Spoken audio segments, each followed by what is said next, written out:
le jeûne de samedi. On a un hadith, le hadith de Somma bint Busr. On dit Anna Rasulullah sallallahu alayhi wa sallam قال لا تصوموا يوم السبت إلا فيما افترض عليكم فإن لم يجد أحدكم إلا لآح عنب أو عود الشجر فليمضغها. Apporté par les 5. Donc c'est apporté par Bidaoud, Tirmidhi, Nasa'i, Ibn Majah, Ahmed. On dit que le prophète a dit ne jeûnez pas le samedi sauf le jeûne obligatoire. Sauf le jeûne qui a été obligé sur vous. Et si l'un d'entre vous ne trouve rien à manger, ou si l'un d'entre vous ne trouve rien à manger, qu'il mâche même le morceau de l'écorce de l'arbre, ou le bois d'un arbre, qu'il mâche cela. Alors, ce hadith déjà fait l'objet d'un débat entre les savants. Certains savants disent que c'est muttarib. C'est hadith muttarib. On a déjà expliqué dans le Nuzra qu'est-ce que ça veut dire hadith muttarib. Parce qu'on dit tantôt, on rapporte ça. C'est Khalid ibn Ma'dan qui rapporte ça d'Abdullah ibn Busr. Tantôt on rapporte ça de Khalid ibn Abdullah ibn Busr, de sa mère. Tantôt on rapporte de Khalid ibn Ma'dan, de Abdullah ibn Busr, de sa sœur, d'après Aïcha. Tantôt ça vient de Khalid ibn Ma'dan, an Abdullah ibn Busr, de son père. Donc on ne sait pas qui rapporte, c'est la mère, c'est le frère ou c'est le père. Bon, Haza, c'est-à-dire s'argumenter de ça pour rendre ce hadith-là faible, pour dire que c'est muttarib, ce n'est pas sahih. Ce hadith n'est pas muttarib. As-sahih, le hadith est authentique. Parce que déjà, ça c'est la famille Busr. C'est la famille Busr. Donc, Busr, c'est un compagnon du prophète Mohammed, sallallahu alayhi wa sallam. Donc c'est-à-dire qu'on dise que ça c'est rapporté de son père, ou qu'on dise que c'est sa mère, ou c'est son frère, où est le problème? Si tous ce sont des compagnons, où est le shikal? Il n'y a pas de shikal. Donc pourquoi on va dire que c'est daïf? À cause de ça. En plus de ça, pour que le hadith soit muttarib, il faut que toutes les chaînes de transmission soient authentiques. C'est-à-dire, toutes les chaînes de transmission sont au même niveau en fait. Et on a déjà expliqué ça. Et on ne peut pas faire un jama'. C'est là on dit que le hadith est muttarib. Mais sinon, on ne peut pas dire que c'est muttarib. Donc, il y a des savants qui ont détaillé que la version qui est authentique, c'est la version de Abdullah ibn Busr. Jaïd. Et que, c'est la version qui a été rapportée par les rapporteurs dits de confiance, c'est la majorité des rapporteurs. Et que les autres versions sont faibles. Donc on ne peut pas ici dire, tantôt on rapporte ça d'Abdullah ibn Busr, qui rapporte de son père, tantôt on dit que c'est sa sœur, tantôt on dit que c'est sa mère. On ne peut pas ici rendre la version qui est authentique faible à cause des versions qui sont faibles. Jade. On ne peut pas rendre la version qui est authentique faible à cause des versions qui sont faibles. Et le Cheikh Al-Albani, il a fait un bon tafsil concernant ce hadith. Il a vraiment détaillé. Il a refuté avec des arguments forts. Il a refuté ceux-là qui ont dit que ce hadith est muttarib. Et la parole du Cheikh Al-Albani, c'est sahih. Le hadith n'est pas muttarib. Donc celui qui veut plus de détails, il peut repartir au tafsilat de Cheikh Al-Albani. Et même si, à supposer même que ce hadith a été muttarib, on a une version qui est dans le Musnad d'Imam Ahmed, qui est Hassan. On a une version qui est venue dans le Musnad d'Imam Ahmed qui est Hassan. Donc, ce hadith n'est pas muttarib. Ça veut dire que même si c'est-à-dire à supposer qu'on a enlevé la version de la version c'est-à-dire la version d'Abi Daoud, Tirmidhi, Nasa'i, Ibn Majah. Même si on disait non, c'est muttarib. Mais la version qui est venue dans le Musnad d'Imam Ahmed, c'est Hassan. Celui qui veut plus de détails concernant l'authenticité du hadith, il peut repartir au Irwa du Cheikh Al-Albani au numéro 960. Donc le hadith est un hadith authentique, la shakka fihi. Il n'y a pas de doute, c'est un hadith authentique. Certains ont dit que ce hadith a été abrogé, mais ça c'est pas sahih. Là, il n'y a pas de dalil qui montre que ce hadith est abrogé. Quel est le jugement du jeûne de samedi? Jeûner le samedi. Jeûne surrogatoire. Alors les savants débattent. La majorité des savants te disent c'est permis de jeûner samedi si tu jeûnes un jour avant ou un jour après. Cheikh Al-Albani, il dit c'est interdit de jeûner le jeûne de samedi. Tu ne peux jeûner samedi que si c'est un jeûne obligatoire, comme le jeûne du mois de Ramadan, ou bien le jeûne du kafara, de l'expiation, ou bien le jeûne du nazar. du feu.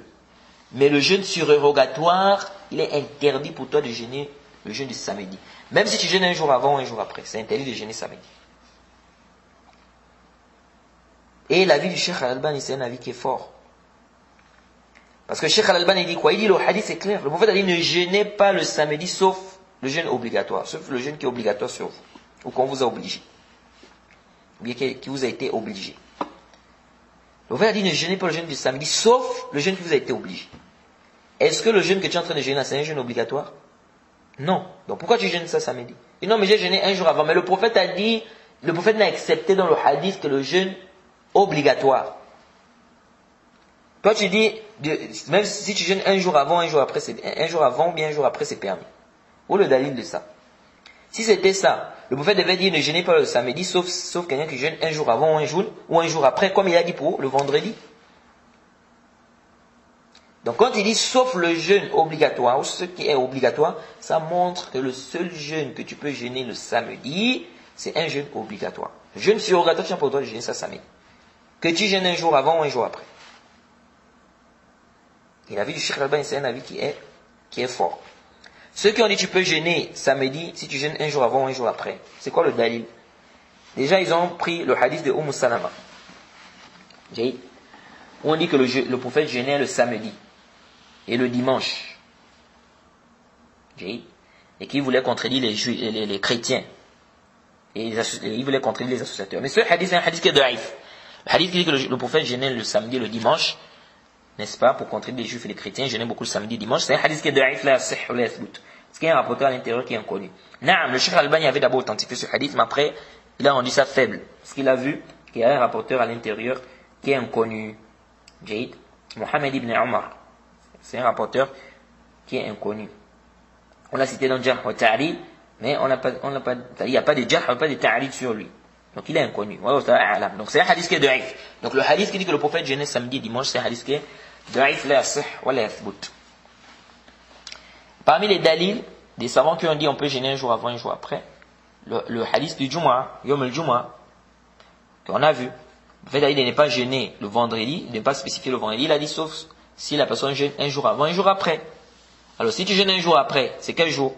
C'est samedi. Et donc ça montre que c'est permis de jeûner le samedi si tu jeûnes un jour avant, un jour après. Parmi les dalils aussi, le hadith de Juwayriya, qu'on a cité. Elle était en jeûne le vendredi, le prophète a dit, tu as jeûné hier? Elle a dit non. Le prophète a dit, tu vas jeûner demain? Elle a dit non. Le prophète a dit de rompre. Donc quand le prophète lui a dit, tu vas jeûner demain, demain c'est quel jour? C'est samedi, parce qu'elle était en jeûne, c'était vendredi. Donc ça montre que c'est permis de jeûner samedi si tu jeûnes un jour avant ou un jour après. Alors, ici, l'avis que nous trouvons juste au A'lam, c'est que tu ne jeûnes pas le samedi. Sauf si c'est un jeûne obligatoire. En dehors du jeûne obligatoire, tu ne jeûnes pas samedi. Donc il n'y a même pas dit non, tu vas jeûner un jour avant, un jour après. Là, parce que le hadith est clair. Le prophète a dit ne jeûnez pas le samedi sauf le jeûne obligatoire. Sauf le jeûne qui vous est, il l'a fait maftoul alaykum. Sauf un jeûne qui vous a été obligé, c'est-à-dire un jeûne obligatoire. Donc le seul jeûne qu'on a accepté, c'est le jeûne obligatoire. Ça c'est as-sahih. Jaïd. Quant au hadith, où on peut voir la permission, comme le hadith concernant le jeûne du vendredi, ou le hadith de Juwayriya, ici on dit c'est un texte qui nous montre la permission. Et nous disons lorsqu'il y a une contradiction entre ce qui interdit et ce qui permet, on doit faire précéder ce qui interdit. Al-Hadir muqaddam ala al-mubih. Ça c'est lorsqu'on ne peut pas faire un jama'. Lorsqu'on ne peut pas faire un jama', c'est-à-dire lorsqu'on ne peut pas trouver un terrain d'entente entre les textes, ici l'on fait précéder le texte qui interdit sur le texte qui permet. C'est une qaïda usuliyya. Al-Hadir muqaddam ala al-mubih. C'est pourquoi le Cheikh Al-Albani a dit, on fait précéder le texte qui interdit sur le texte qui permet. Le hadith qui dit de jeûner, qui interdit de jeûner le samedi sauf un jour avant ou un jour après, c'est clair que quand on voit ce hadith-là, on voit bien une permission de jeûner le samedi. Si c'est un jour avant ou un jour après, c'est-à-dire si c'est un jour après, c'est-à-dire si tu as jeûné, c'est-à-dire si tu veux jeûner vendredi, on voit bien qu'il y a une permission de jeûner ici le samedi. Parce qu'il a dit, il a interdit de jeûner le vendredi sauf un jour avant ou un jour après. Quand on regarde le hadith de Juwayriya, on voit aussi la permission. Parce qu'il lui a demandé, tu as jeûné hier? C'était jeudi. Elle a dit non. Et tu vas jeûner demain. Donc demain là c'est quand? C'est samedi. Parce qu'elle était en train de jeûner le vendredi. Donc ici on dit al-hadir muqaddama ala al-mubih. Ce qui est interdit, on fait préciser ça sur le texte qui est interdit sur le texte qui permet. Jay. Il y en a qui disent aussi le jeûne de Daoud. Quand tu jeûnes un jour avant, un jour après. Et tu jeûnes un jour, tu rends un jour. Tu jeûnes un jour, tu rends un jour. Ils disent, tu vas forcément tomber un samedi. Nous disons la même chose. Que si ça tombe un samedi, tu ne jeûnes pas. Al-hadir muqaddama ala al-mubih. Parce que nous disons à cette personne, la personne qui nous dit ça, on dit à cette personne, Jay, Mumtaz, le jeûne de Daoud, tu jeûnes un jour, tu peux rompre un jour. Tu jeûnes un jour, tu peux rompre un jour. Et tu rends un jour, tu jeûnes un jour. Tu rends un jour, tu jeûnes un jour. Tu dis donc ça peut tomber un samedi. On dit celui qui jeûne un jour et qui rend un jour, ça peut aussi tomber le Yom al-Eid. Ça peut aussi tomber le jour de la fête. Est-ce que tu peux jeûner ici? Bittifaq al-ulama, par consensus des savants. Si le jeûne de Daoud tombe un jour de Eid, un jour de la fête, tu n'as pas le droit de jeûner. Il est légiféré de jeûner lundi et jeudi. Mais si le jeûne de lundi et jeudi, là, ça tombe un jour de fête, par consensus des savants, tu n'as pas le droit de jeûner le jeûne surrogatoire. Là. Pourtant, il est légiféré, c'est même préférable de jeûner le lundi et le jeudi. Mais si le lundi et le jeudi tombent un jour de fête, donc le Yom al-Eid, tu n'as pas le droit de jeûner le lundi ou le jeudi là. Il dit que non, mais c'est préférable de jeûner lundi et jeudi, on va te dire. Ici, c'est interdit, parce que le prophète interdit de jeûner le jour de la fête. Donc ici, on voit qu'on a fait précéder l'interdiction sur la permission. C'est la même chose ici. Si le jour de Daoud, le jeûne de Daoud tombe un samedi, tu ne jeûnes pas. Tu ne jeûnes pas. Donc là, ishkal. Là, ishkal. Jay. Donc il n'y a pas de problème ici. Donc on dit, tu nous dis, il est préférable de jeûner lundi et jeudi. Il est préférable de jeûner le jeûne de Daoud. Mais si le jeûne de Daoud tombe le jour de Eid, le jour de la fête, ou bien le jeûne de lundi et jeudi, ça tombe le jour de la fête. Donc ça tombe, la fête c'est un lundi ou un jeudi. Ici, là, par consensus des savants, tu n'as pas le droit de jeûner. Pourtant, c'est préférable de jeûner lundi et jeudi, c'est préférable de jeûner les jours le jeûne de Daoud. Mais ici, par consensus, tu n'as pas le droit de jeûner. Donc, on a fait précéder l'interdiction sur le texte qui permet. Donc ici, c'est la même chose. Si il est permis de jeûner le jeûne de Daoud, il est permis de jeûner le jeûne de Ashura, etc. Mais si ça tombe un samedi, tu ne jeûnes pas. Parce qu'on est interdit de jeûner samedi, sauf le jeûne obligatoire. Et ces jeûnes-là, ce ne sont pas des jeûnes obligatoires. Ça, c'est la vie que nous trouvons juste au A'lam. Et certains ont dit, comme Cheikh Al-Albani. Cheikh Al-Albani, il a dit le hadith de Juwayriya. Le hadith où le prophète lui a demandé, elle est en train de jeûner le vendredi, le prophète lui a demandé, tu as jeûné hier, tu vas jeûner demain. Elle a dit non, il a dit de rompre. Et certains ont pris ça comme dalil pour dire que c'est permis de jeûner le samedi. Jay. Cheikh Al-Albani a dit, ce hadith, quand il a médité, il a vu que le hadith là ne contredit pas le hadith qui interdit de jeûner samedi sauf le jeûne obligatoire. Il dit après, quand il a médité sur le hadith, il a vu que ça ne contredisait pas le hadith qui interdit de jeûner le samedi. Kef, le samedi sauf le jeûne obligatoire. Ici, le Cheikh Al-Albani dit, Juwayriya, elle est en train de jeûner le vendredi. Il a interdit de jeûner vendredi seul. Elle n'a pas jeûné le jeudi. Donc ça devient obligatoire pour elle de jeûner le samedi. Parce qu'il a interdit de jeûner vendredi seul. Donc il faut jeûner un jour avant, un jour après. Donc du moment où elle n'a pas jeûné le jeudi, suivez attentivement, et qu'elle en jeûne vendredi, parce qu'elle ne connaissait pas le hukum. Donc ça devient obligatoire pour elle de jeûner le samedi, sinon elle tombe dans l'interdiction. Donc il dit ici que ça ne contredit pas le hadith qui dit de ne pas jeûner samedi sauf le jeûne obligatoire. Il dit parce que même le jeûne là, c'est un jeûne qui est devenu obligatoire. Donc ça rentre dans le hadith. C'est-à-dire, quelqu'un ne connaît pas le hukm, le jugement. La personne en jeûne vendredi. On dit à cette personne, ça devient obligatoire pour toi de jeûner le samedi. Sinon tu tombes dans l'interdiction. Et donc, si ça devient obligatoire peut-être de jeûner samedi, pour ne pas tomber dans l'interdiction, donc ça ne contredit en rien le hadith qui dit de ne pas jeûner samedi sauf le jeûne qui est obligatoire. Parce que là, ce jeûne est devenu obligatoire. Donc le jeûne de Jouéria, c'est comme si le Cheikh Al-Albani veut nous faire comprendre que le jeûne de Jouéria du samedi, ça devient obligatoire sur elle. Donc quand le prophète a dit tu vas jeûner demain, ça ne contredit pas le hadith qui interdit de jeûner le jeûne de samedi, sauf le jeûne obligatoire. Parce que ici ça devient obligatoire pour elle de jeûner le samedi. Ça c'est ce que le Cheikh Al-Albani a dit concernant ce hadith. Mais en réalité, la parole du Cheikh Al-Albani concernant ce hadith, la fihi nazar. Fihi nazar. C'est pourquoi nous disons, nous restons sur la qaïda que al-hadhir muqaddama ala al-mubih. On fait précéder le texte qui est interdit sur le texte qui permet. Parce qu'ici il y a une difficulté de faire le jama'. Parce qu'il y a certains qui disent non, on peut faire le jama'. Non, on ne peut pas faire le jama'. Le jama' c'est quoi? C'est de dire que tu peux jeûner un jour avant ou un jour après. Nous disons non. Parce que le hadith a dit illa fi mafturida alaykum. C'est-à-dire quand toi tu dis tu peux jeûner un jour avant ou un jour après, ça contredit l'istisna, l'exception qui a été faite dans le hadith. Donc ici tu n'es pas en train de faire un jama', tu vas annuler l'exception du hadith. C'est-à-dire quand tu dis on peut jeûner un jour avant ou un jour après, tu es en train d'annuler l'exception qui a été faite dans le hadith. Parce que le prophète a dit sauf le jeûne obligatoire. Donc quand tu dis on peut jeûner un jour avant ou un jour après, l'exception là n'a plus son sens. Parce que si vraiment on pouvait jeûner un jour avant ou un jour après, le prophète devait dire ne jeûnez pas le samedi sauf si quelqu'un jeûne un jour avant ou un jour après, comme il a dit pour le vendredi. Mais pourquoi pour le samedi n'a pas? Il a dit sauf le jeûne obligatoire. Ça veut dire que le seul jeûne que le prophète a accepté, c'est le jeûne obligatoire. Jaïd. Donc nous disons la réponse de Cheikh Al-Albani fihi nazar. Qu'est-ce? Cheikh Al-Albani nous dit le hadith de Jouéria ne contredit plus, ou ça ne contredit pas. Quand il a médité, il a vu que ça ne contredisait pas le hadith qui interdit de jeûner le jour de samedi, sauf le jeûne obligatoire.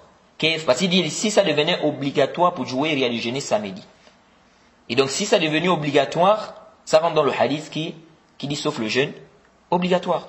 Donc ça c'est un jeûne obligatoire, ça devient un jeûne obligatoire pour elle, donc ça ne contredit pas le hadith. Mais hadha fihi nazar. Pourquoi fihi nazar?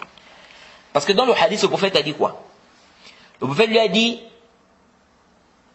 tu vas jeûner demain. Tu vas jeûner demain. Le prophète lui a dit tu as jeûné hier. Elle a dit non. Il a dit tu vas jeûner demain. Elle a dit non. Il a dit il faut rompre. Si c'était obligatoire, le prophète devait lui donner, ici c'est comme si ici, le prophète lui a donné un choix. Si c'était obligatoire, le prophète devait lui demander tu vas jeûner demain.